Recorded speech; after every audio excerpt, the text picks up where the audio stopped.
What's up everyone, 3D Print 747 here, back again with another video. I kind of had an issue with my AMS in the past where it's a pain to get in there and work on the print head if I want to change a nozzle or if it's clogged. And I put a riser on it and I didn't like the riser, so I got rid of it. And then I was watching Brian Vines on YouTube, and he showed this riser, and I went ahead and printed it in some goofy colors, but it's all the filament I had left, so I didn't really care. And it works pretty well. I'm real happy with it. The AMS tilts back,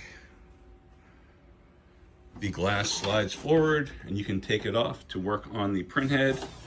And then what also is nice is the feet rest on the side of the plastic, so you can actually slide the glass back, and there's a catch on the end so it won't slide past where it's supposed to.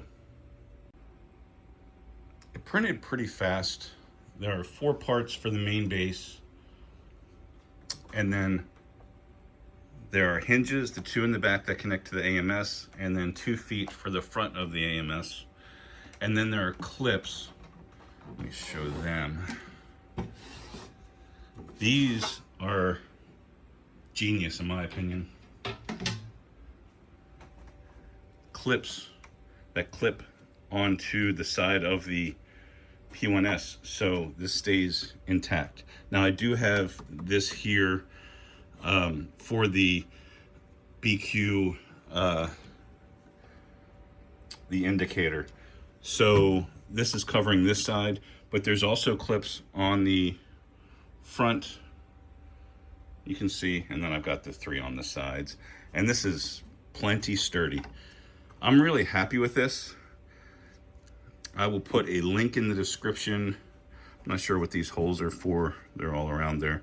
I will put a link in the description, and I would suggest that if you have an AMS that you go ahead and print this bad boy, because it's pretty awesome.